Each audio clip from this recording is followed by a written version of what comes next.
Βρισκόμαστε στο ιατρείο Κεντρικής Υπερεθνικής. Είναι από ένα τελευταίο αγώνα του play-off του Πανελληνικού.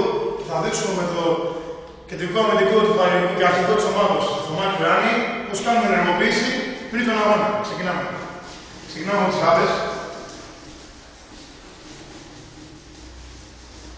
οι οποίες είναι ένα δύο σημαντικά σημεία ποδοσφαιριστή, τα τονείται ιδιαίτερα και ιδιαίτερα για το θυμό που είναι και αμυντικός.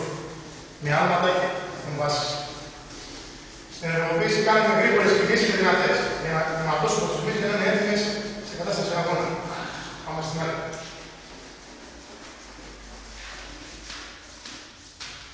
Φυσικά με είναι γρήγορος μυς, δεν βάζουμε εύκολα το μυς.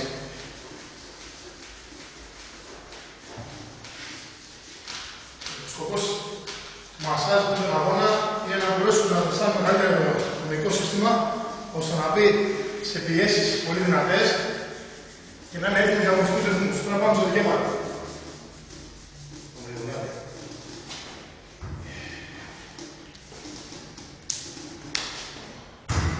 Το δικαίωμα που έχουμε αγώνα, όσο μπορούμε και την μεγάλη κοινωνία, την μεγαλύτερα, να πάμε και το βάθη.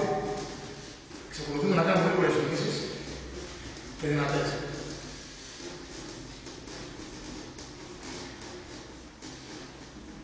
Αλλάζει το. Και εδώ είναι ένας πολύ σημαντικός μικροποδοσφαιριστής και αυτό γιατί με αυτόν κάνουμε το συμμετέχει σε αυτούς, στις έντρες, σε όλες τις κινήσεις του ποδοσφαιριστή.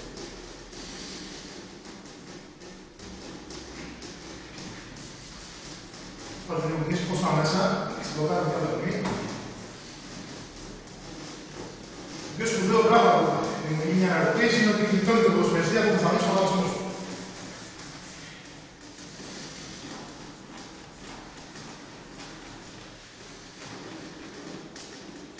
Ολοκληρώσαμε το πρώτο κομμάτι του σώματος. Πάμε στην πλάτη.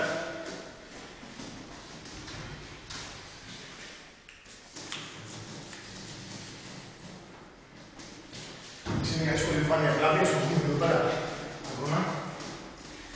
Όσο μπορούμε, ενεργητικά και με γενικές κινήσεις, με παλμό, ώστε να ανοίξουμε το μισή σειρά.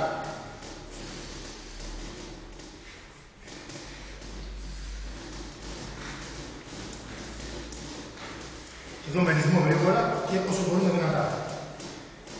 Τώρα, ανάλογα στο μέλος, διαφορετική η χρήση δυνάμει.